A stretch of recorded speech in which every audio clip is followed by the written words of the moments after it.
your source for everything paranormal. Para X. The views expressed and the opinions given by the individual host and their guests do not necessarily reflect those of Para X, its affiliates, or its sponsors.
Shall call.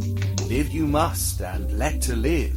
Fairly take, and fairly give. Do what thou will, if it harms none. By the magic of old, may it be done. 9 woods in the cauldron go, as above, so below.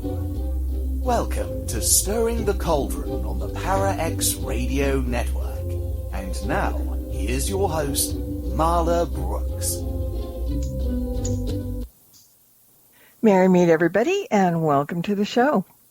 You were just listening to Unseen Eyes by Midnight Syndicate, and if you've ever been to the Oman House in the Hollywood Hills, you'll feel like you're being watched by an unseen eye or two, and more likely you are.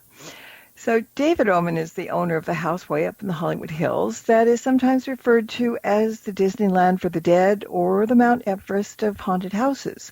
It's about 200 feet from where the horrific Manson Murders took place back in 1969, and it seems like some of those victims, as well as some other spirits who hang around Benedict Canyon neighborhoods, find David's house a great place to come by for a visit, so there's never a dull moment. Now, tonight we're going to be talking about his new book, Ghosts of Cielo Drive, and for those of you who are familiar with David and the house and have some questions or comments, you can send them to me in private chat, and I'll pass them on to David. And if you need to find your way over here, just come over to paraxradionetwork.com and hop into the chat room. And David, you can hop in too now. Oh, great. Or you could walk in, either way, pop in, walk in, whatever. So thanks for being back, and thanks for writing a book that people are going to be really interested in. And, the subheading of the book is The Afterlife of Sharon Tate and the Spirits of the Oman House. And there's so many famous people that lived in that area over the years, and it's a beautiful area, both up in the hills and down in the canyon. It's no wonder that they want to stick around or at least go back and forth. But, at the time, there was a lot of tragedy in the area. And so, Sharon Tate and the other Manson victims were around, but who else now pops in for a visit every so often?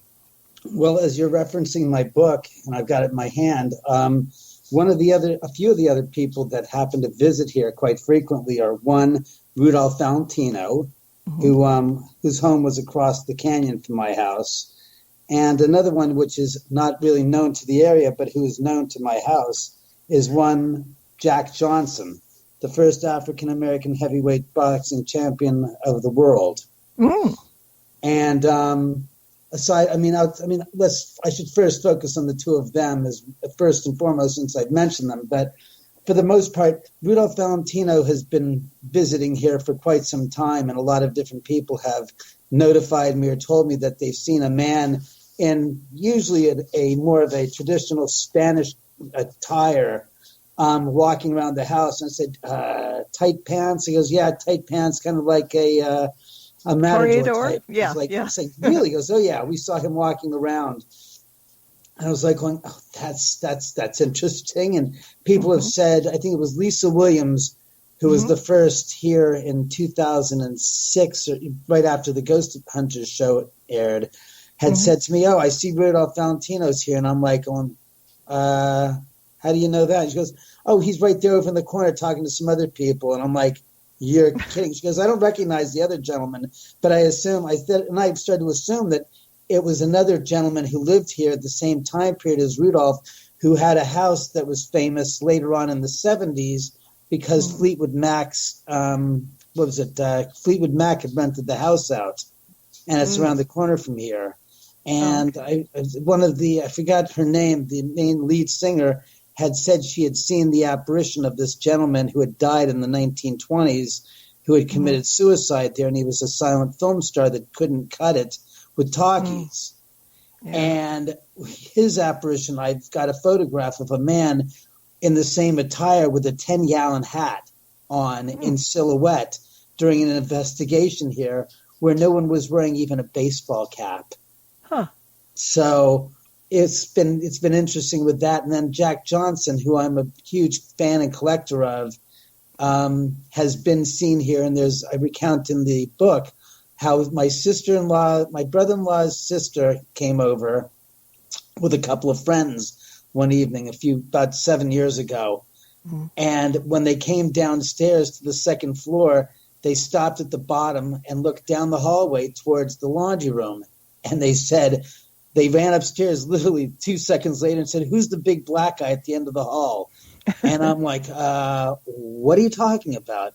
Well, there's this big black gentleman who's sticking his head out from behind the wall at the end of the hallway saying, is it safe? And then he's ducking back behind the wall.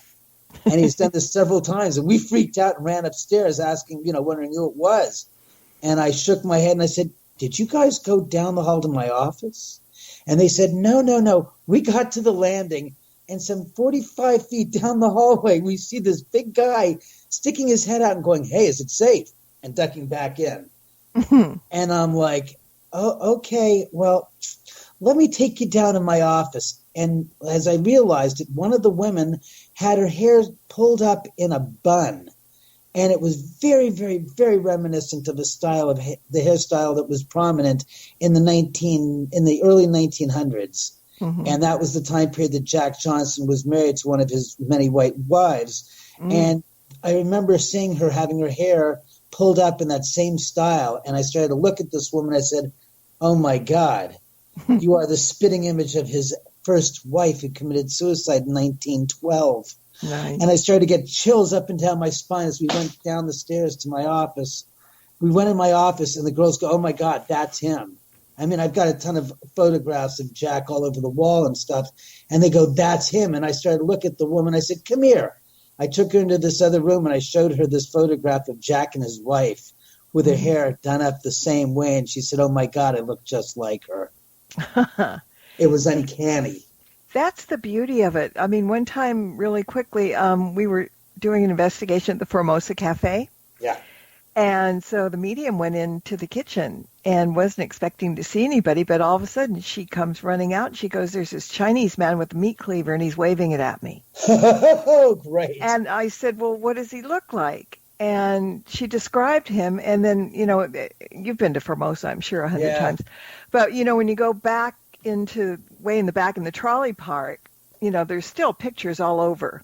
Of course, and there was a picture of the guy there. And when she described him, I remembered where the picture was. I said, come here, come with me. And we walked into the back car and looked up, and sure enough, she goes, oh my God, that's him. So when that happens, that's very cool, actually. Yeah. I mean, you've got a direct connection to somebody that's there. I mean, wouldn't you want to be, I personally think that's great that you're able to be in that moment with a spirit that's there. Yeah. And that you have a direct connection to knowing his history and what he's all about. Why not? I would say, why not more? Yeah. Oh, that's absolutely right. Somebody was asking me earlier today, and I'll ask you this question now before we really get into it, because your house is very active. Yes. And, But they were asking, do your neighbors have any activities in their home?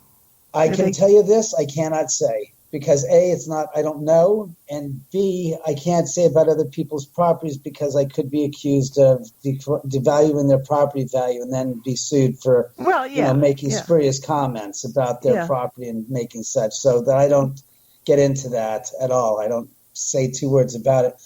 By the way, quickly, since I'm on the ParaX network.com, where can I find the chat room? Right in the first on the home page, right? It says something like chat now or something. All right, there we go. Got it. There you go. So people can wave at you in the chat room as well. Yes. Once you get here, but you probably come in with a funny name. No, I went in with the_Oman. Oh, okay, good. All right, there you are. Holy crap, there's a lot of people there. Yeah, and there's a whole bunch more listening, actually, too. You know, when they say for every one person in the chat room, there's 50 people listening outside, or 5, or I don't know. But anyway. Right there I am. I'm in your chat room now. Okay, cool. All right. So, I want to talk about Rudolph Valentino for a minute, because he's also been known to be one of the most busy spirits. I mean, they see him at Paramount. They see him down at the Knickerbocker because there used to be a bar down there. I mean, he's like almost everywhere. Even Hollywood Forever. Of course, he's buried there.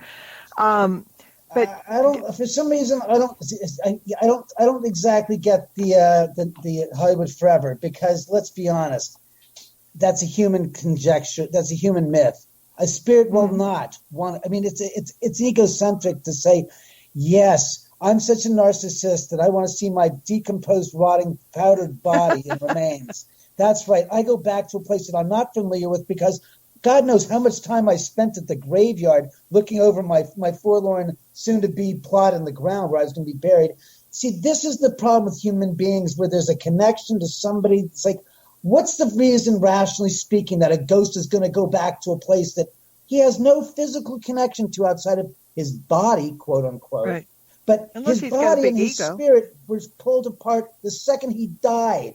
So unless he was such a narcissist that he was looking over his plot and saying, God, I can't wait to get in the ground here. And or God, I can't wait to come back and visit this in the hereafter. I don't see that really making much sense. Paramount, you bet your ass. He lived there. He loved it there. His old house in the one that his wife loved and didn't care for, this house over in Rancho Park, I'm sure is very much got lots of activity over at it. Yeah. And they say he used to hang out at the bar at the Knickerbocker way back when. They said he used to ride down from the hills, they said, on a horse and would come in there. I mean, this is very early on, so, it wasn't probably unusual to see too many horses around. But so was he in your house, to your knowledge, coming in before you realized that there was a lot of activity that you could recognize, like from Sharon Tate and all that? Did you sense him in there before? Because the reason I'm asking is because Falcon Lair was just across the canyon, right? And it was bulldozed at some point. And I'm just wondering if he came in, was it about the time when Falcon Lair was being demolished, or before? Okay. All right. Yeah. He was because Falcon Lair was not demolished till about 7 years ago. Right. We're talking Lisa Williams was here 13 years ago. Right. And for those who don't know, Lisa Williams had a TV show. She's a very good medium. I liked watching her. Yeah. So, in case because she's British, so I don't know if she's been around, but she's in outside of San Diego. She has her offices still, and she goes around the country and does tours. I mean, she tours the country and does events. And to be honest with you, I really appreciate her because she was one of the few people that set the standard, the bar, so to speak, at a high level when it came to reality personalities in the paranormal field. Let us call them paracelebs. Yeah. She saw me on Ghost Hunters some 13 years ago, and within a couple of weeks of that airing, she got it. She found me, and I mean, I'm not an easy person to find at the time. I'm not listed, etc. But she found how to get in touch with me. She reached out to me. She wanted to express interest in coming here and seeing the house without any television crew. She just said, I want to see your house. I am damn curious to see it for myself, if this is the real. And she made arrangements to come here. She came here and walked in, and I'll never forget all 5'2" of Lisa, God bless her, and come walking in. And I'm like, okay, this is an interesting character. And it reminded me of the scene from the original Poltergeist where this house is cleared. That character and and I'm not saying she looked like her. No. But that presence and that personality and that charm and just that power, it was like, wow. I was like, okay, this is something interesting. I've never run across this dynamic before. And she walks in and she goes and looks over and she goes, do you have a big party over at your bar? And I'm like, my jaw basically slacked and go, huh? And she goes, oh, well, I see Sharon and Jay, and I think there's Rudolph Valentino and some other people I don't recognize, and some Native Americans over there, talking amongst themselves. And I'm like going, huh? And I am just totally taken aback by this, because she's the first real, bona fide personality in the famous sense of the word as a paranormal psychic that comes in and just lays this on me. And I'm like, holy crap. It's like, what the? And it was like, okay, I got to shut my mouth and just take this in, because this is important. You got to listen to this and see what the hell how this all pans out. Yeah. And she says, they want me to tell you that they all appreciate you letting them stay here. And I said, letting them stay here. I said, well, to be honest with you, I said, I've seen the pictures of how Sharon and Jay and Wojciech, Abigail, and Stephen were killed. So I said, at the LAPD, because I had been there a few months earlier doing research for my book, which, funny enough, finally came out 13 years later.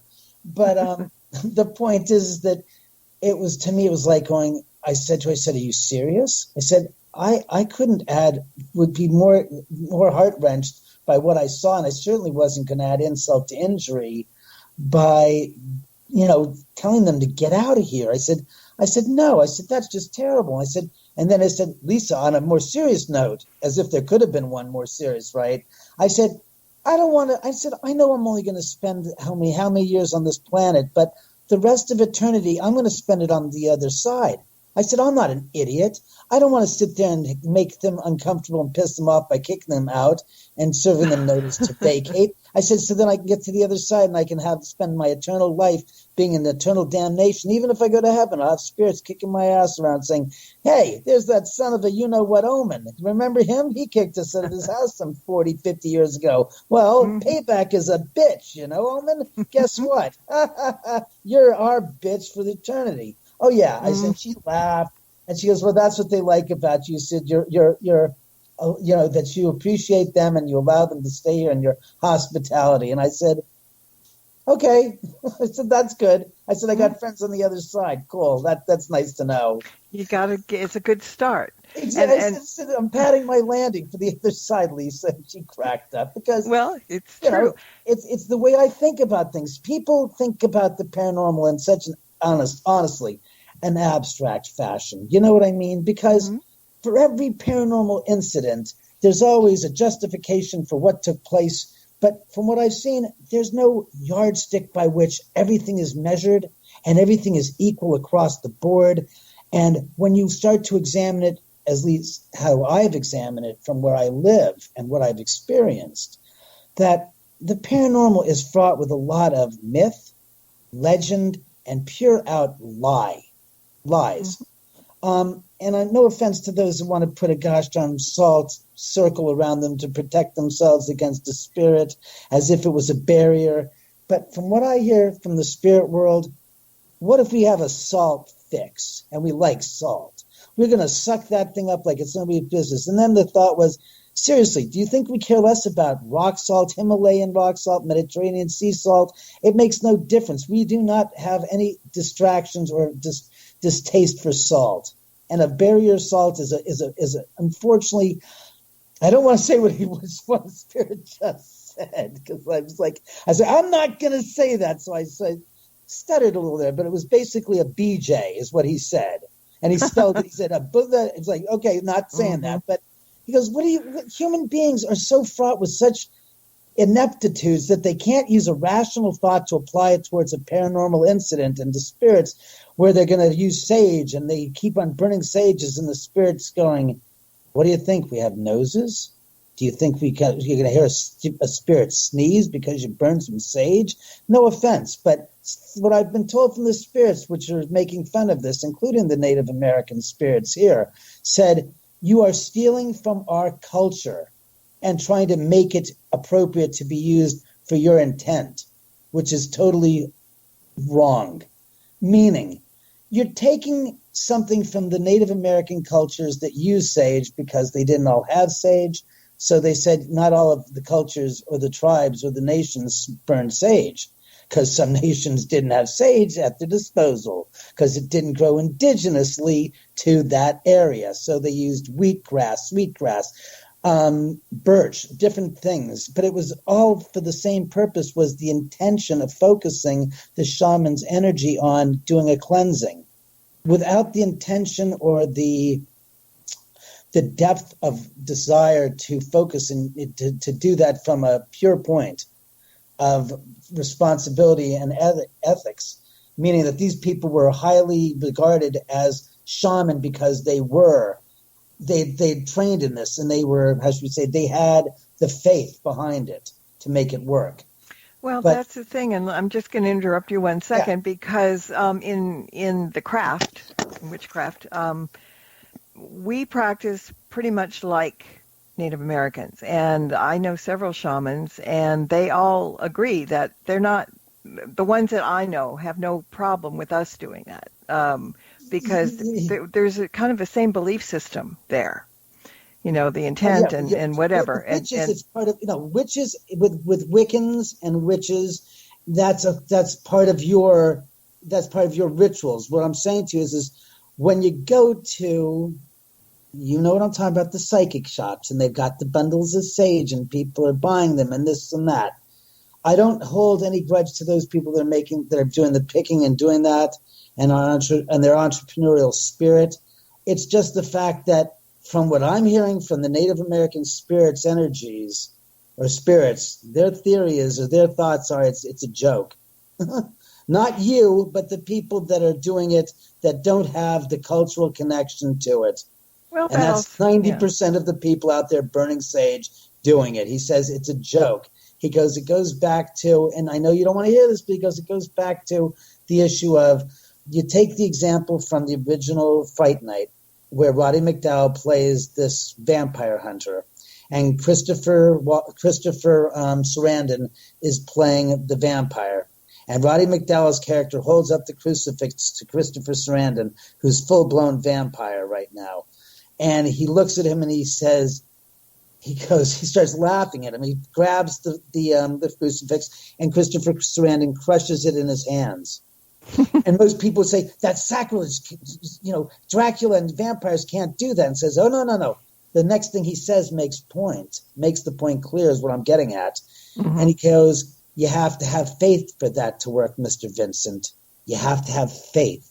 Yeah, that's what and it's the all point about. is going through the actions of something that you think is going to get you an end result to do something because you are been told this and you haven't done your homework and you aren't really that knowledgeable in what you're doing and you're just going through the motions, is exactly that. It's going through the motions, and it has no faith behind it. It has no intention and truth behind what it's been done for. Therefore, it has been, as he said, culturally appropriated, which is not being PC. It's being honest in the integrity of what you're doing. Is because, well, it's knowing and having a background and knowing what you're doing. Exactly. I mean, there's a lot of people out there that claim to be witches. There's a lot of people that claim to be exorcists. They don't have any background, and so you can stick a label on yourself anytime you want. Right. It just doesn't work. So listen, I want to talk about, because there is a lot of Native American activity in the area, and because for people that don't know, Los Angeles was home to the Tongva tribe, Gabrielano Indians, for years and years and years and years, and so both LA County and Orange County. So we did have a lot of that, and also a lot of, from that map that you put in the book, Yeah. about where they lived Oof. um, Huge. was amazing. Yeah. So, and one thing I really enjoyed about your book was the history you gave of Beverly Hills and Benedict Canyon, because I did that in my first Ghost of Hollywood book, and I had lots of people say they liked hearing about the history. And I'm sure that you're going to be hearing the same thing from people, because history is really fascinating and important. But now, okay, so we're talking about the Indians, but the Native Americans, and I know that when we were up there doing that 5-hour thing years ago, whoever we had, I forget who the medium was. I mean, there were a few of them up there, but one of them right then and there said there's a lot of Native American energy here. But then I'm going to jump back to Lisa Williams. She told you about one particular Native American and his horse that seems to be pretty close to your property. Yeah, well, back to the story of Lisa. She came in, and we went down to the third level. And to explain the design of the house is built on a hillside at downslope. So each floor successively gets a little bit less deep because of the slope of the hill.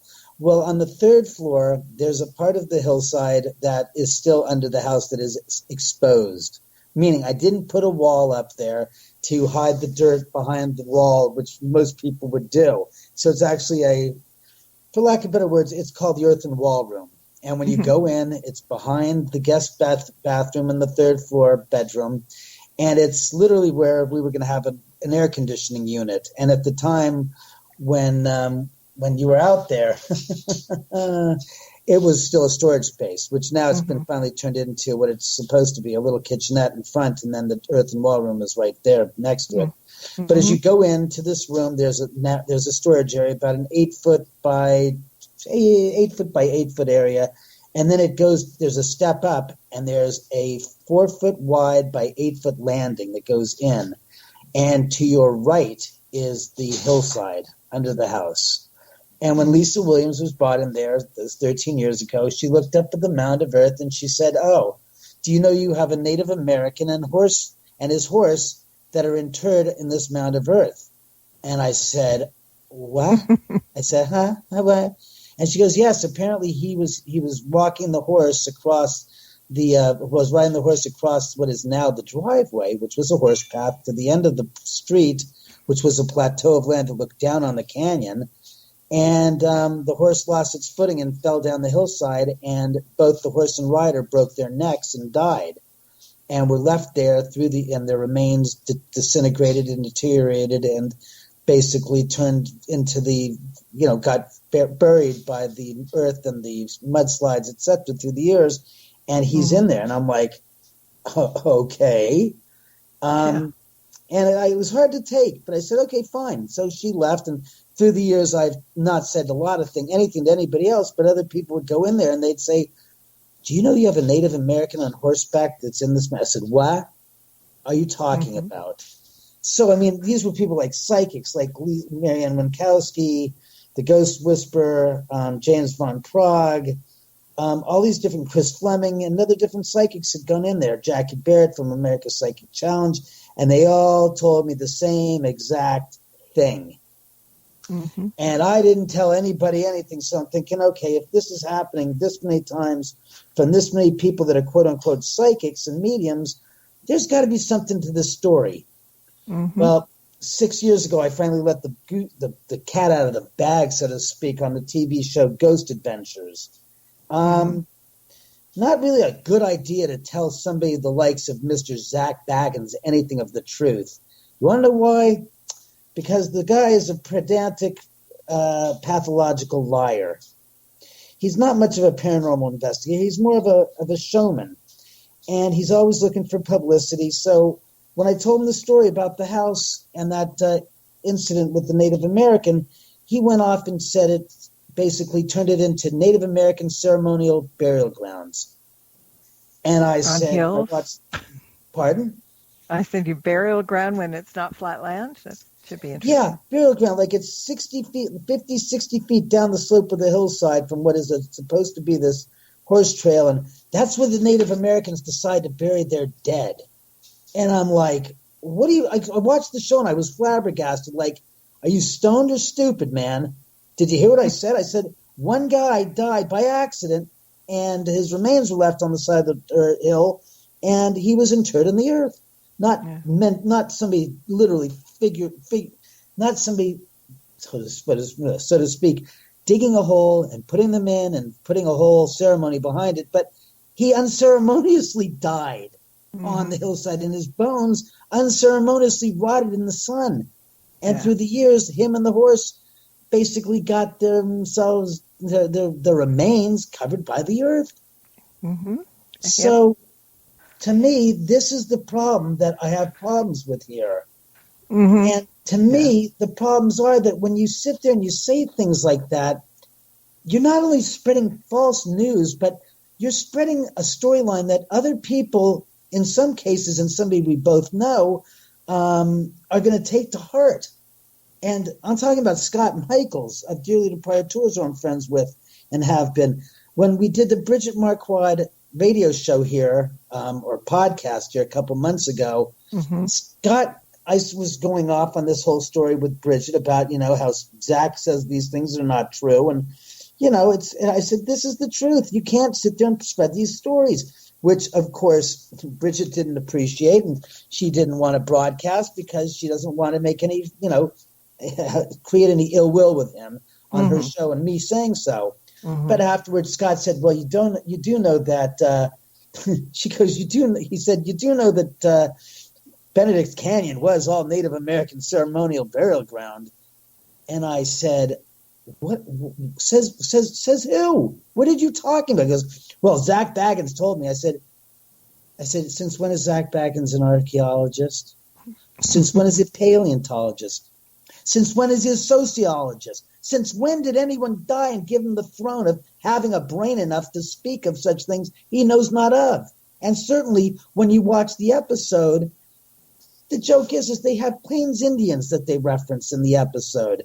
Guys with full-on Indian headdresses and war paint and riding on these ponies and stuff with teepees in the background. And that wasn't us. That wasn't our group. Exactly.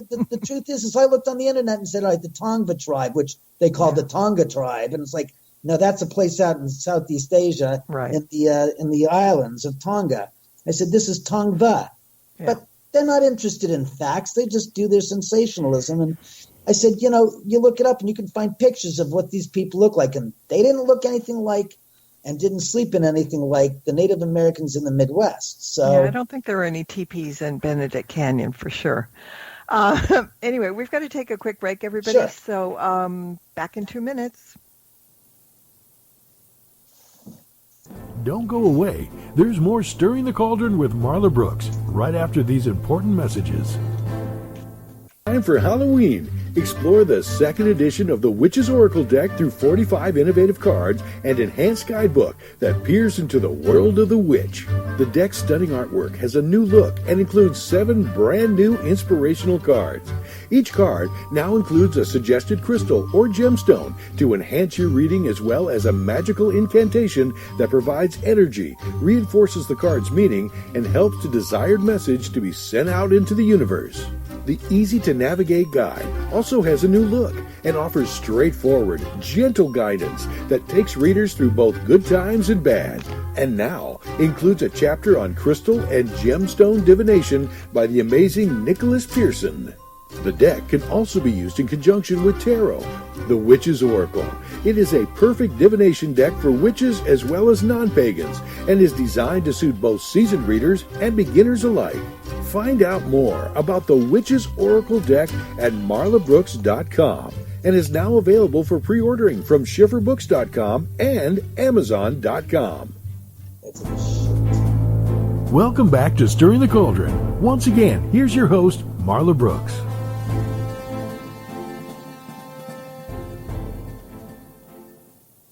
And we are back, as the guy said, and we're talking with David Oman about his new book, and it's got so many neat things in there that I'm going to be jumping around for the rest of the show, trying to get some of the stuff in, because it's really good stuff. But you know what? I learned something, David. You, when you were building your house, you got to go over to the place where the Manson house had been.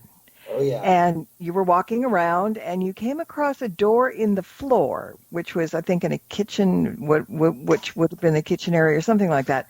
But I was very surprised to see what was inside. So can you talk a little bit about how you managed to get on the property and what that door opened to? Yeah, Harvey Weintraub, who was the man that bought the property in 1994 and tore it down in late 94, he was trying to sell the property to my father. And because my father was a builder and an architect, and we were literally 150 feet down from his construction, it was something that Harvey was pressing my dad to do. Basically, Paul, take a look at the property. Come on, I know you've got, you might know somebody, maybe you'd be interested in buying it. So he brought my father in to take a look at the place, and I tagged along, and I was looking around, and I went through the place, and it was just strange. It had fireplaces that literally were like the size of you could put a freaking Volkswagen Beetle in. I kid you not. It was crazy to go. I was like going, what the? I went into one of them. It was about 8 feet across by like 7-8 feet deep and about 6 feet tall. And I looked up and I saw these 2-3 foot diameter or so, maybe 4 foot diameter smokestacks going up like 40 feet. And I looked up and I said, I never have seen a chimney that I really thought that if Santa were alive, he could actually make it down here without a problem. And it was just amazing. I was like, what the hell? And he never gave me an answer. I said, you got fireplaces in here like you're trying to, to heat an old medieval castle with 3 foot stone walls. But this isn't the medieval times, and I don't get why you've got such huge fireplaces. And he basically walked us through, and I went near the back door, and I saw this 3 foot by 3 foot, I guess you'd say, piece of like cutout on the floor. And I go, what's that? He goes, oh, it's a crawl space. I said, oh. So he lifts it up, and I'm looking, and I look down there, and I go, what's that? He goes, oh, that's the original floor from the Tate house. And I looked, and I said, oh, my God, it's linoleum, because my parents had linoleum floors in their kitchen. So he opens it up and goes, you want to take a look? And I said, so he flips a switch, and there's a light that goes on down there, and I'm looking down. I said, it's 3 feet drop. So I lowered myself down. He says, yeah, go down there and take a look. So I put my hand on the floor, and it was the weirdest feeling. I was getting like this tingling vibration sensation in my hands going, ooh, and it just felt icky. It just felt wrong. I just didn't feel good. And that's when he told me, he goes, yeah, we have two bearing walls from the original Tate house incorporated into the construction. I said, you mean you bulldozed the entire property from point A to point B across the entire frontage and all the way across what was the driveway, all the way to the very, very, very entrance of the property, all the way back. You didn't even spare a blade of grass. But you left two bearing walls and the floor from the kitchen of the Tate house to get away with a remodel. I said, you're amazing, man. I'm thinking to myself, you've got to be kidding me. Jesus Christ. But that's what he did. Oh, so that was the story of that. Yeah, it was interesting. I mean, as long as I've known you, I've never heard that story, and I was kind of very, very cool. Interesting. So let's talk about some of the activity that goes on in the house kind of on a regular basis. Your house, not their house. Right. Well, obviously, I don't know anything about their house. But yeah, well, I mean, for instance, for the past, 11 years now, the figurines on top of my aquarium have been being knocked over. And that all started on the fateful day that my cat Tess was diagnosed with inoperable lung damage at the age of she must have been about 18 years old. Oh. And 3:00 in the afternoon, I came home after the doctor's visit, and the doctor said, look, when she starts to go down, bring her in, or we'll put her to sleep. I said, okay. So I'd gotten home at about 2:30, and I'm sitting at the dining room table having something to eat. And I'll never forget, 3:00 on the nose, I hear a bang from the den. And it's like 35, 40 feet away. So I go walking into the den, and I look on the aquarium, and one of the Beetlejuice figurines, which at the time was made up of the original 5 NECA Beetlejuice figurines that were out there. One was the Shrunken Head Man. One was the That was the safari hunter from the Beetlejuice movie who had the shrunken head. Then there was one of the, what was his name? Of Gina Davis with her face pulled out. Then there was one of Alec Baldwin with his nose contorted, his pulled out nose, the freaky look. There's the smoking man, and there's the Beetlejuice with a thorn sticking out of him caricature. Mm-hmm. And they had been up since Halloween. So now this is March. So this is 5 months later. They'd been sitting there for 5 months, not doing a thing. All of a sudden, at 3 o'clock, the big Beetlejuice figurines knocked over. And I heard it in the kitchen, in the dining room. So when I walked in there, I made note of that. Well, I didn't make a correction. I didn't make note of it. I didn't think twice. I just said, that's strange, whatever. 12 hours later, at 3 in the morning, I was woken up to the sound of my cat, Tess, hacking away at coughing and coughing. And I got up and I looked at the clock and it says 3 a.m. And it's almost like I'm being told your cat's dying and there's nothing you can do about it. You just have to comfort her and help her through what she's going through and let her peacefully die in the bed. And I just started to look around like, who the hell is telling me this crap? I don't believe you. I don't want to. And then all of a sudden it was like, it wasn't anything that I was saying, but I just knew that there was nothing I could do. And what I was told was basically nothing you can do. That's it. And for lack of better words, I helped her. She just died right in front of me on the bed. I took her body upstairs and I wrapped it in a blanket and I put her on the balcony. I didn't want the other cats and dogs to smell her. I thought that I didn't know. I just didn't know. I just thought that was the best thing I could do to protect them from whatever. I didn't know. And then I remembered 12 hours earlier, 3 in the morning. At 3 in the morning, I remembered saying, wait a second, what the hell? What happened 12 hours ago? And I was like, oh my God. It was a foreshadowing of what was going to happen in 12 hours with her. And I never forgot it. And since that day, the figurines have been being knocked over thousands of times over the past 11 years. It's interesting. It really is. But there's a question from the chat room because you were talking about the cat. They were wondering if you have pets now, and if so, how do they all get along with all the activity in the house? Yeah, I have 4 cats and 2 dogs, and they seem to get along with it fine. And to me, I've never felt any type of threat from the spirits, or the dogs have felt any threat. I mean, I have had experience where, my old Ridgeback Sebastian, who's no longer with us, who died in October of 2008, used to bellow at the front door when there was no one there. And Ridgebacks, and the people, there's a dog. But no, Ridgebacks, and the reason why I've only owned Ridgebacks are because they don't bark. And the only time they bark unless there's a threat to their territory. Then they go ballistic. Otherwise, they are just they're the quietest dogs you can possibly imagine. I'll be darned. And he used to go ballistic at the front door, and we'd open the front door, and there'd be no one there. And we'd also have the front door, we'd hear knocks at the front door, and people would get up and go to the front door, and there'd be no one there. So stuff like that happens. We have voices that we've recorded in the house because I have now 19 HD CCTV, which are closed-circuit television cameras wired, not wireless, but wired all through the entire house with infrared capabilities. And it's amazing the stuff that we've captured, the voices that have been recorded here. And I'm not talking about, I'm talking about, what are you doing? How are you going? Just whispery voices that are like, okay, who the hell is that?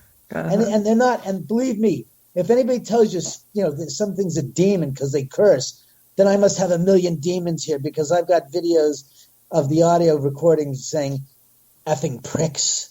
And I'm going, who are you talking about? Or telling people to get the F out and leave now because they don't like them. And then it turns out the person they were talking about was in fact a less than qualified person, let us say, of strong character and moral authority. And it turns out, there we go. They were looking out for my best interest. They didn't like that person, and now we know why. So, well, they know. They know. They know over there. They yeah, know. yeah. They really way more than we do. Yeah. So you weren't, I guess when you moved in, you weren't exactly looking out for spirit activity and all that. It just kind of slowly became that way, correct? I mean, was it out of... I wasn't out there going. I mean, I knew they were already here. I've always been one of those proponents of saying, what are you, crazy? There are ghosts everywhere. Mm-hmm. And most of them aren't hanging out at a cemetery just because you've read books and movies have told you and TV shows have led you to believe that ghosts hang out at graveyards. They're having a big party. Yeah, over there rotting corpses, right? Sorry, that just doesn't work the way I've seen it. They're everywhere. There's some at your studio of people that have worked there through the years that are coming back to visit. There are people whose houses have visitations and they don't understand why. And it's because it's an old haunt to somebody else that was there living long before you were alive. And before that house their house was demolished or remodeled into what you now live in, they're coming back to visit their old places they used to hang out. So it's not uncommon that, spirits are pretty much everywhere on the planet.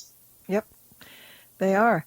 So now I know, I think it's probably in the summer more than this time of year, but you not necessarily. Sorry to interrupt you. The Spirit says, don't assume anything of that. Quite to the contrary. Right now, they're telling me to tell you before you finish your statement that no, right now it is a hot time for them. They're jumping on. No, that's not what I was getting at. Oh. What I was going to say was that in the summertime you have investigations a lot more than at this time of year, I think, weather-wise sometimes or whatever, because you do your barbecues and everything. But so when did you decide to open the doors to the public and let people come in and investigate? Well, that pretty much has come to an end because I stopped doing that a couple of months ago because I got tired of it. I guess you could say I got kind of burnt on it. But I started that after the Ghost Adventures show came out 6 years ago. Was it 6 years ago? No, 5 years ago it came out. Mm-hmm. So when it came out 5 years ago, people started asking and inquiring, and it wasn't like, I just want to come to the house and see the house, which I had done for people all through the time I had lived here, that people were curious about the house, just having them come in and walk around. But to do the big investigations and stuff, like I said, right after the Ghost Adventures show came out, because of all the interests. But like I said, I did that a couple times a year through the years, but I've just respectfully decided that the spirits got... I hate to speak for them and not get it right, but I'm being told, that's not true, we loved it. No, honestly, the spirits, people are leave them alone. It's no, the spirits enjoyed talking to and showing up to visit with people, because what people don't understand is because the house has got such an extremely elevated DC EMF level throughout the entire house, that the people that walk in bring their own cadre of spirits with them in this environment. So that a lot of what happened here was directly connected to the people coming in and what spirits were coming in with them, around them. So the natives, the regular spirits that were, how should you say, visiting here, and the other ones that were still coming through, but for the most part, it was no bother to them. It was more, well, in one case, one of the spirits I know for a fact loved it thoroughly, which was Darren McGavin's spirit, who I have some of his furniture in the house here. And one of the psychics said to me, she goes, "There's a man here." And I didn't tell him any stories about Darren's furniture here. She goes, he's an Irishman, and he says he loves the fact that you have these parties and these gatherings here. He goes, he really gets a kick out of it. And she said, as she's talking, I started sniffing around going, I smell cigar smoke all of a sudden. I said, "Who's smoking a cigar?" He goes, "No one." And then I started to realize that what I was smelling was Darren McGavin smoking his cigar in the afterlife, and him visiting here. And she goes, "He's got an initial of D." And I said, "I can't get the last, it's a 2-syllable last name." I'm going, "McGavin." And he goes, it's Darren McGavin you're talking about. The son of a bitch is here visiting. I said, how funny. And I knew Darren when he was alive because my godfather was dear friends with him. And Darren used to hang out at his house all the time, drinking whiskey and talking and shooting the shit and playing gin with my godfather all the time. So it was like, that's who the hell it is. It's Darren McGavin, and he loves it. So, I didn't find it that big of a hardship to the spirits, or else I would have seen and heard something of that, as you say, disruptive nature from them, letting me know that, hey, we don't appreciate this.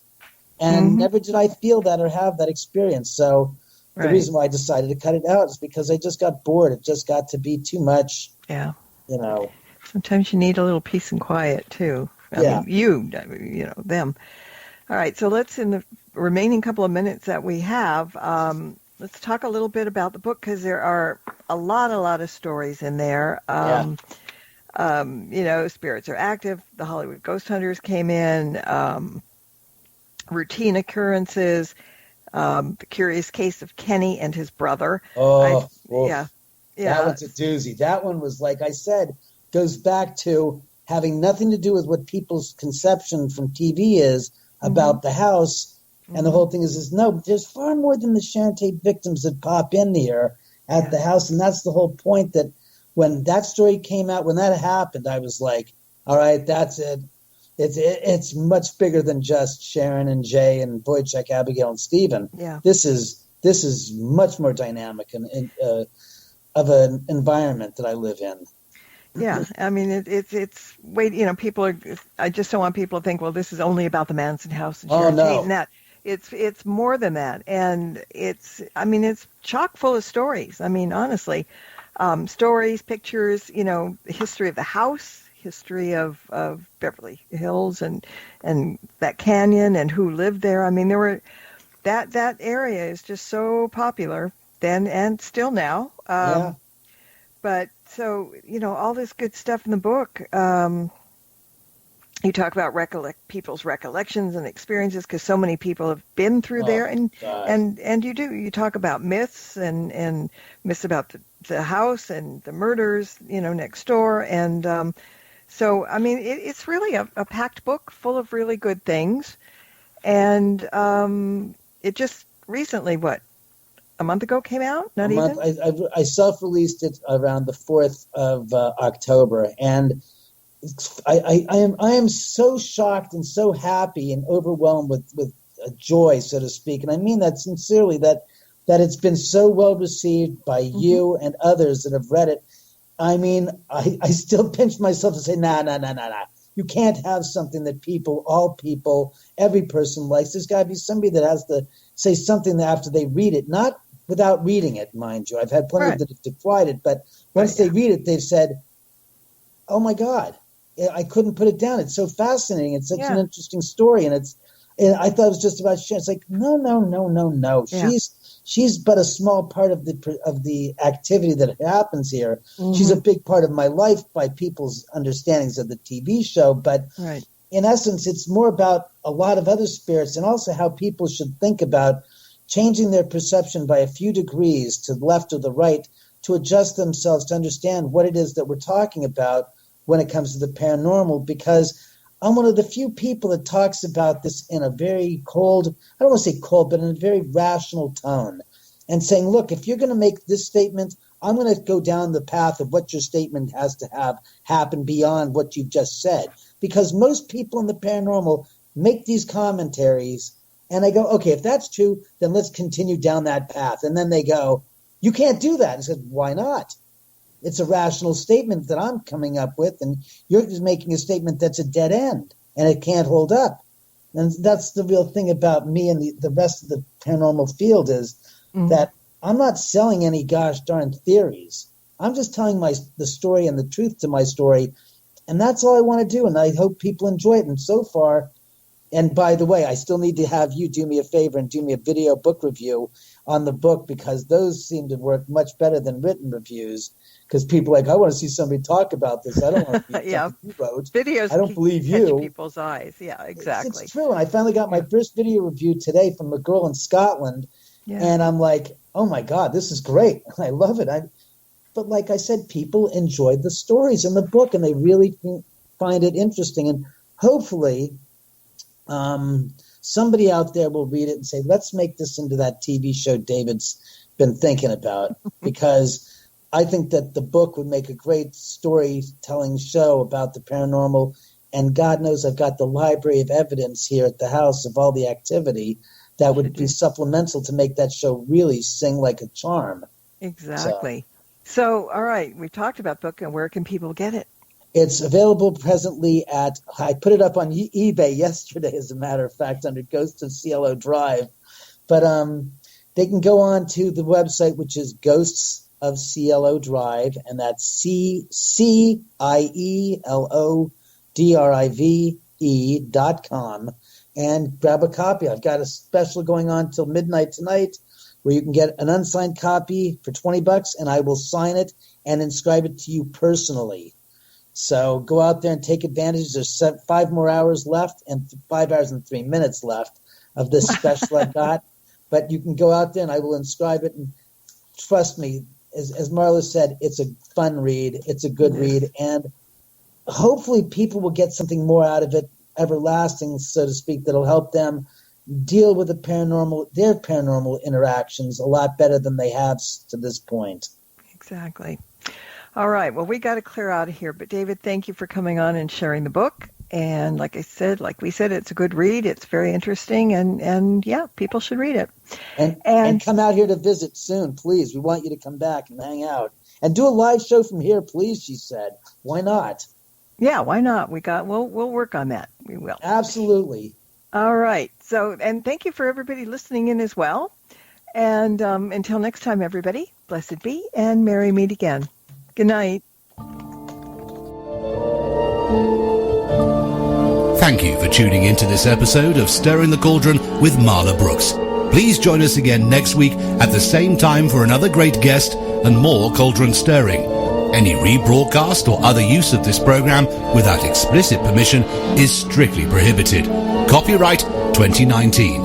The Mysterioso March by Kevin MacLeod is licensed through Incompetech.com.